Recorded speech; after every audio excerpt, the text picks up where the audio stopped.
Hi. Well, it's nice to be back at Princeton. I find it difficult to believe that it's been almost 11 years since I departed these halls for Washington. I wrote recently to inquire about the status of my leave at the university, and the letter I got back began, "Regrettably, Princeton receives many more qualified applicants for faculty positions than we can accommodate." I'll extend my best wishes to the seniors later, but first I want to congratulate the parents and the families sitting out on the lawn. As a parent myself, I know that putting your kid through college these days is no walk in the park. Some years ago, I had a colleague who sent 3 kids through Princeton, even though neither he nor his wife attended this university. He and his spouse were very proud of that accomplishment, as they should have been. But my colleague also used to say that from a financial perspective, the experience was kind of like buying a new Cadillac every year and then driving it off a cliff. I should say that he always added he would do it all over again in a minute. So, well done, moms and dads. This is indeed an impressive and appropriate setting for a commencement. I'm sure that from this lectern, any number of distinguished spiritual leaders have ruminated on the lessons of the 10 Commandments. I don't have that kind of confidence. And anyway, coveting your neighbor's ox or donkey is not the problem it used to be. So I thought I would use my few minutes today to make 10 suggestions, or maybe just 10 observations, about the world and your lives after Princeton.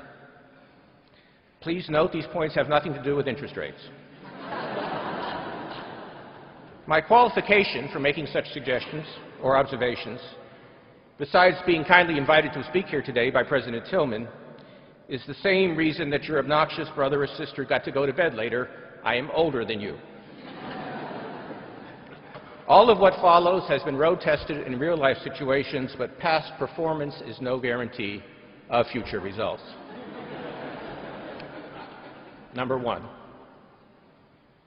The poet Robert Burns once said something about the best laid plans of mice and men ganging aft the gley, whatever a gley means. A more contemporary philosopher, Forrest Gump, said something similar about life and boxes of chocolate and not knowing what you're going to get. They were both right. Life is amazingly unpredictable. Any 22-year-old who thinks they know where they will be in 10 years, much less in 30, is simply lacking in imagination. Look what happened to me. A dozen years ago, I was minding my own business, teaching Economics 101 in Alexander Hall, and thinking of good excuses for avoiding faculty meetings. Then I got a phone call. In case you're skeptical of Forrest Gump's insight, here's a concrete suggestion for each of the graduating seniors. Take a few minutes the first chance you get and talk to an alum participating in their 25th or 30th or 40th reunion. You know, somebody who was near the front of the parade. Ask them back when they were graduating 25, 30, or 40 years ago where they expected to be today.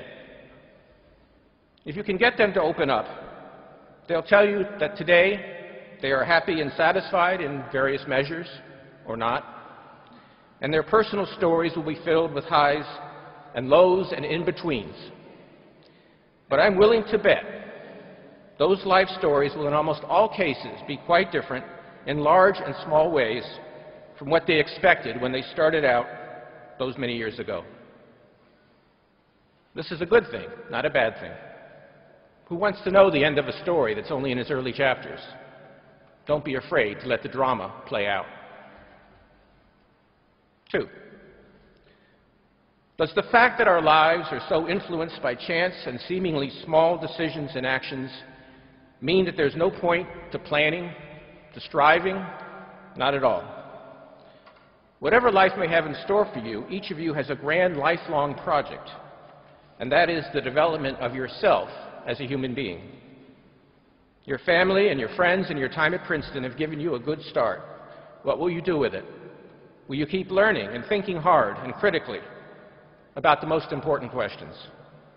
Will you become an emotionally stronger person, more generous, more loving, more ethical? Will you involve yourself actively and constructively in the world? Many things will happen in your lives, pleasant and not so pleasant, but paraphrasing a Woodrow Wilson School adage from the time I was here, wherever you go, there you are. If you are not happy with yourself, even the loftiest achievement is not going to bring you much satisfaction. 3. The concept of success leads me to consider so-called meritocracies and their implications. We've been taught that meritocratic institutions and societies are fair. Putting aside the reality that no system, including our own, is really entirely meritocratic. Meritocracies may be fairer and more efficient than some alternatives. But are they fair in an absolute sense? Think about it.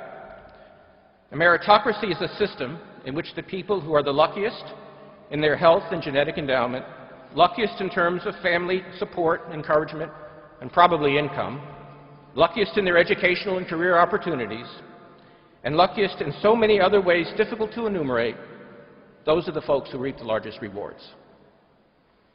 The only way for even a putative meritocracy to hope to pass ethical muster, to be considered fair, is if those who are the luckiest in all of those respects also have the greatest responsibility to work hard, to contribute to the betterment of the world, and to share their luck with others.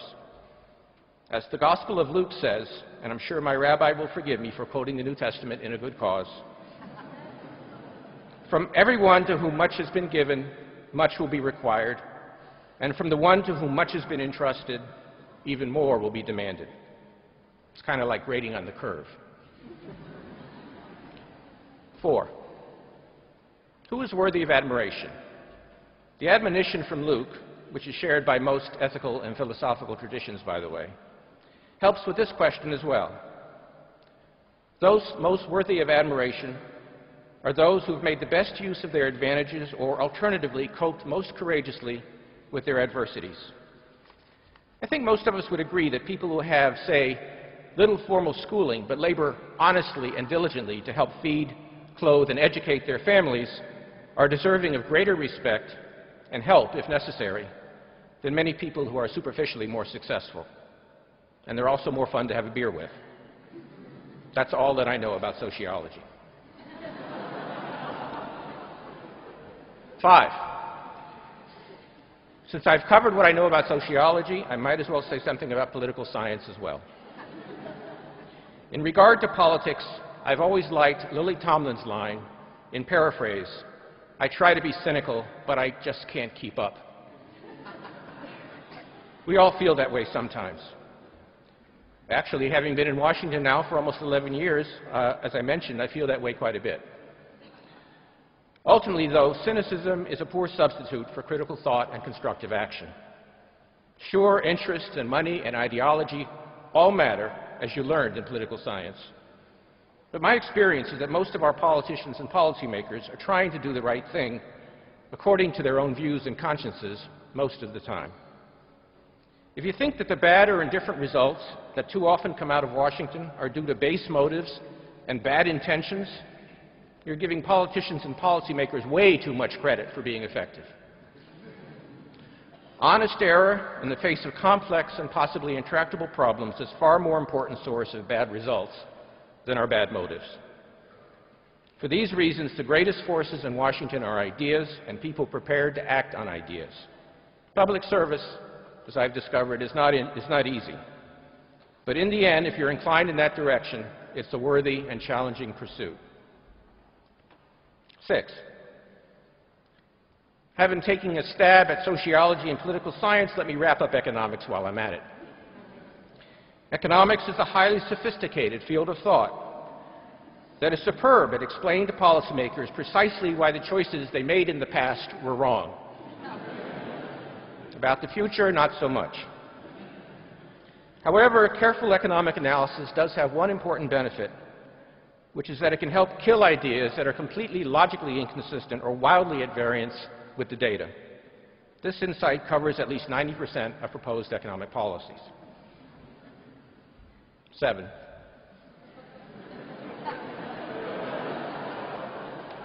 I'm not going to tell you that money doesn't matter. because you wouldn't believe me anyway. In fact, for too many people around the world, money is literally a life or death proposition. But if you're part of the lucky minority with the ability to choose, remember that money is a means and not an end. A career decision based only on money and not on love of the work or desire to make a difference is a recipe for unhappiness. 8. Nobody likes to fail, but failure is an essential part of life and of learning. If your uniform isn't dirty, you haven't been in the game. 9. I spoke earlier about definitions of personal success in an unpredictable world. I hope that as you develop your own definition of success, as you will be able to do so, I hope that you'll be able to do it with a close companion on your journey. In making that choice, remember that physical beauty is evolution's way of assuring us that the other person doesn't have too many intestinal parasites. Now, don't get me wrong. I'm all for beauty, romance, and sexual attraction. Where would Hollywood and Madison Avenue be without them? But while important, those are not the only things to look for in a partner. The two of you will have a long trip together, I hope, and you'll need each other's support and sympathy more times than you can count. Speaking as somebody who's been happily married for 35 years, I can't imagine any choice as consequential for a lifelong journey than a choice of traveling companion. 10. Call your mom and dad once in a while. A time will come when you'll want your own grown-up, busy, hyper-successful children to call you. Also, remember who paid your tuition to Princeton. Well, those are my 10 suggestions. They're probably worth exactly what you paid for them. But they come from someone who shares your affection for this great institution and who wishes you the best for the future. Congratulations, graduates.